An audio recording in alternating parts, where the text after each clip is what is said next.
Hello everyone, welcome to Home Cooking with me Hema Subramanian. Here are some great sweets and savories that you can try for this Diwali. Let's check out the recipes.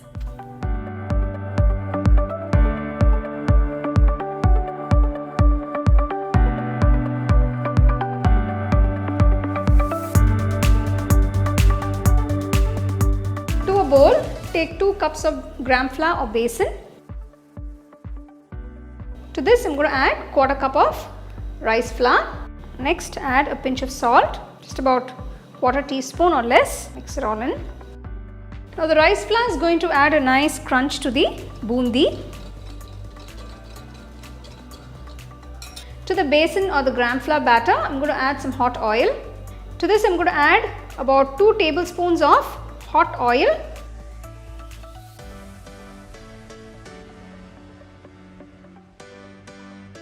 Now gradually pour the water and start mixing the batter. So initially I am adding about half cup of water. So totally I have added about 1 cup of water to get this consistency. So make sure you add the water gradually. You don't want to add too much. So I'm just going to dilute this a little more. So I've added a little more water, just about 2 teaspoons. So using a whisk to mix it will be easy because it will avoid any lumps that are there. You can see the batter has become nice and smooth and creamy. So this is how you want the batter to be. You can also use a spatula or your hands to mix it if you don't have a whisk.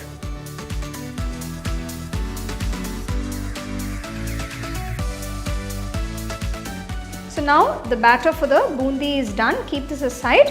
To make the boondi, take a kadai, pour enough oil for deep frying. Once the oil is hot, start making the boondi. So you can see I have a boondi spatula here. This is available in the markets. You can get one of these. If you don't find this, you can also use a regular spatula which you have at home. Take a little bit of the batter, pour it onto the spatula.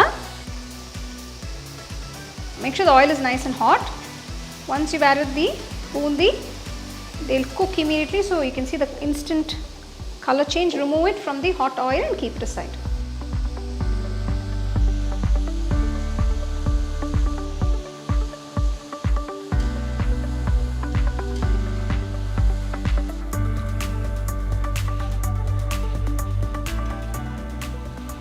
Once the sizzling stops and the boondi have turned to a nice golden brown color, remove from the hot oil and keep them aside.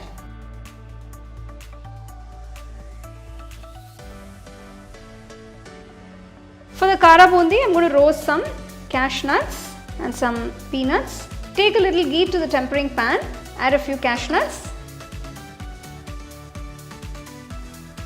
So once the cashews have turned to a nice golden brown color, remove it and keep them aside.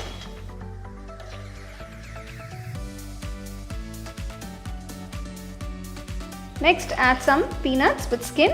So make sure you roast it nicely till they're nice and golden brown in color.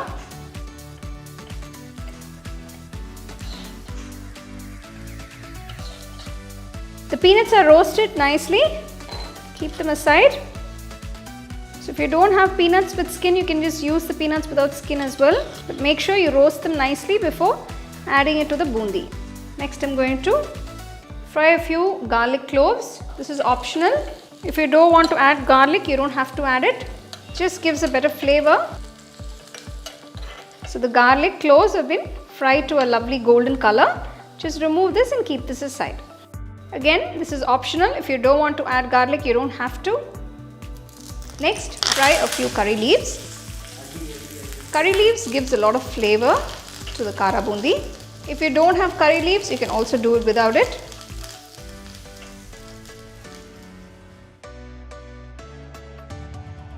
Now we're going to mix everything to the boondi. Take the boondi to a large bowl.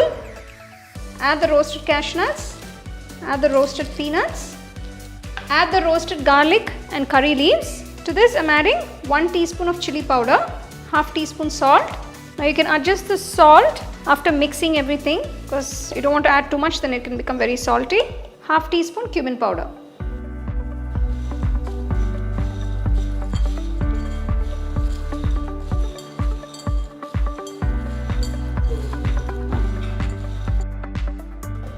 So to mix it better, you can use your hand and just make sure it's all well coated.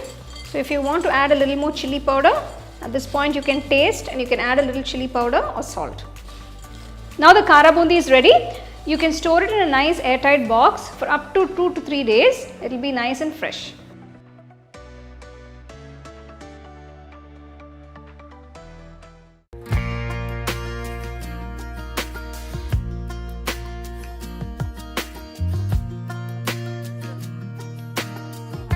For the ghee Mysore Pak, first we got to roast the gram flour, that is the besan. For this recipe I have taken 1 cup, this is a 250 ml cup. Keeping the flame on medium, just roast it till you get a nice aroma. So make sure you roast it on medium flame, you don't want to burn the gram flour. Roast it for about 10 minutes.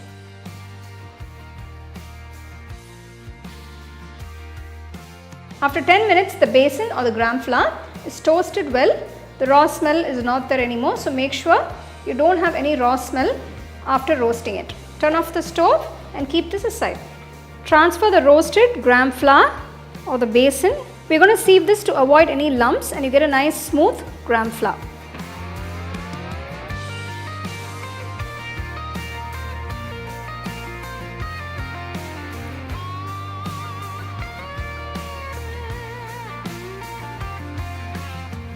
So next we are going to melt the ghee. For this recipe I have taken 150 ml of ghee. This is nice Shuddh Desi ghee.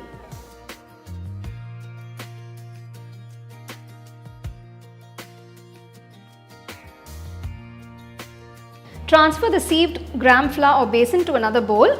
Now pour the melted and cooled ghee. Once the ghee comes to room temperature, just pour half of it. Just mix it all in.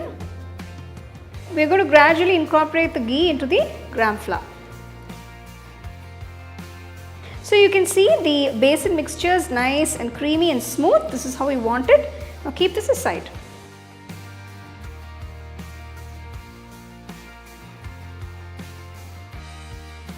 Next, prepare the tin to set the Mysore Pak, because once you make the mixture, you will have to immediately pour it into the tin or a tray or a plate, whichever you are using to set the Mysore Pak, because it will start taking shape immediately, so you don't want to delay that process. So make sure you grease all the sides with enough ghee. So the remaining ghee, this is just about a teaspoon. I'm just going to pour it into the tin, because the mixture will start absorbing the ghee while it's setting. So when you release it from the tin, it will come out nice and smooth. Now we'll start making the Mysore Pak. Next I'm going to make the sugar syrup. For this, to the pan add ¼ cup of water. For 1 cup of besan or gram flour, I have taken 1 cup of sugar.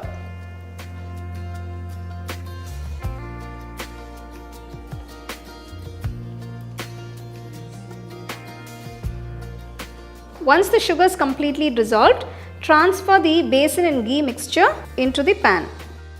Keep the flame on low while doing this.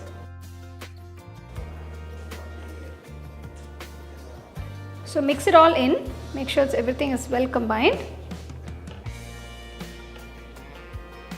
So now we're going to gradually start combining the ghee.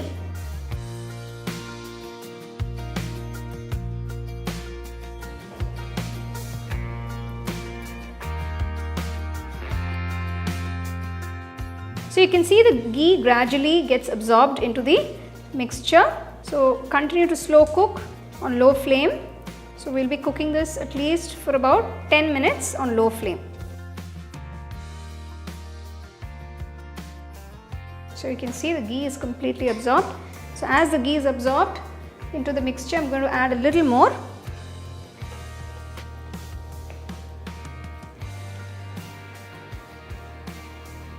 So the ghee is absorbed beautifully into the mixture and it's become nice and thick. You can see how easily it's sliding off and it's just forming a mass. So this is the consistency that you want. Once you get this consistency, just transfer it into the prepared tin and let it set.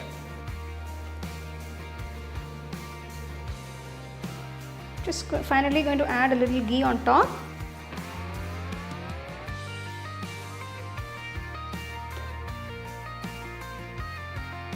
So I've let it sit for a couple of hours. For for the Mysore Pak to set.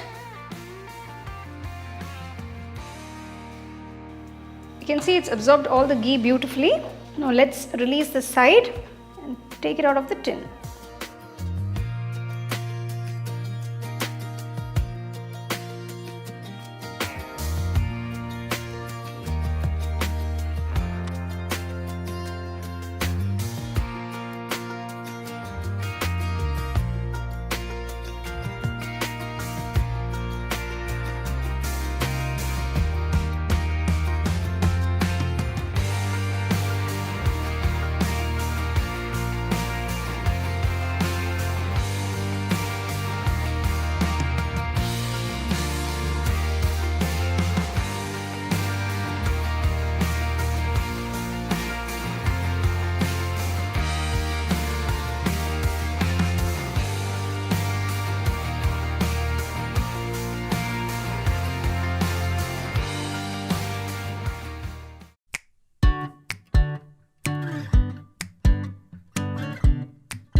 To make Bhakarwadi, first I'm going to mix the dough. For this, I've taken 1 cup of maida or all-purpose flour. Add 2 tablespoons of besan or gram flour. Half teaspoon of salt. Heat some oil, about 2 to 3 tablespoons. So you can see it's quite hot. I'm just going to pour this into the flour mixture. So you can see it's nice and it's bubbling. So make sure the oil is nice and hot while pouring it into the flour mixture.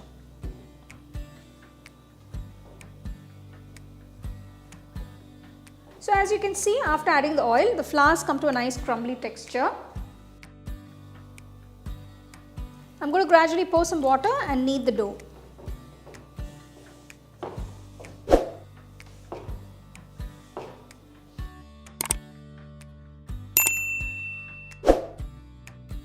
I've kneaded the dough, close it and let it sit for about 10 to 15 minutes. For the Bhakarwadi, I'm going to dry roast a few ingredients and make a nice filling. For this, I've taken 1 tablespoon of coriander seeds, 1 teaspoon cumin seeds, 1 teaspoon fennel seeds. Next, add 1 tablespoon of white sesame seeds, half tablespoon poppy seeds. Next, add half cup of dry desiccated coconut.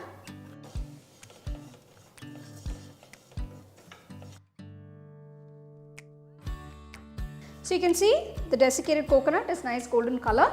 Turn off the stove and keep it aside. Cool the mixture completely. Transfer the ingredients to the mixer jar. To this, add half teaspoon of garam masala powder, 1 teaspoon Kashmiri red chilli powder, half teaspoon salt, half teaspoon sugar. So you can adjust the salt and sugar according to your taste. Grind everything to a nice fine powder.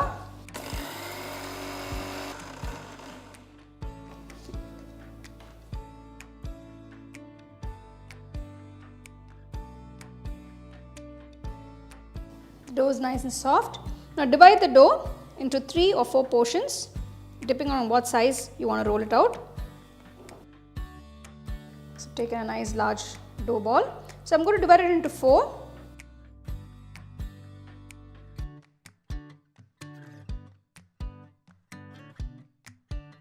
Gently roll out the dough ball to a medium thickness. Don't make it too thick or too thin.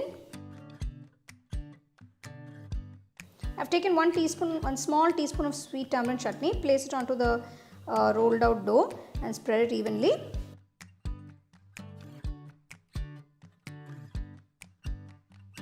Take a teaspoon of the Bhakarwadi mixture and place it on the rolled out dough.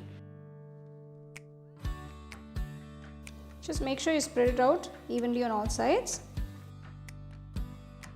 Dab a little water on the edges of the rolled out dough surface, so that when you roll it, it sticks well and it's well sealed. So make sure you roll it nice and tight. So I'm just going to seal the ends.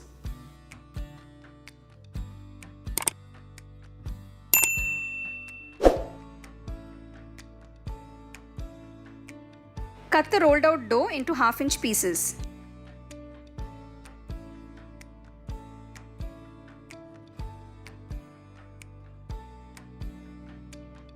So gently flatten it, just put a little pressure and just flatten it gently.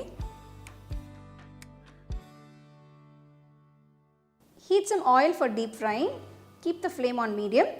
Once the oil is heated, reduce the flame to a low and gently drop the prepared Bhakarwadi pieces into the hot oil.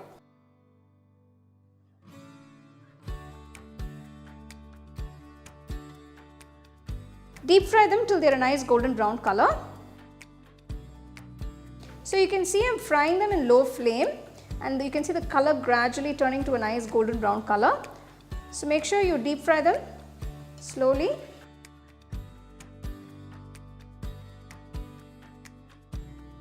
You can see the Bhakarwadi has come to a nice golden brown color. Remove them from the oil.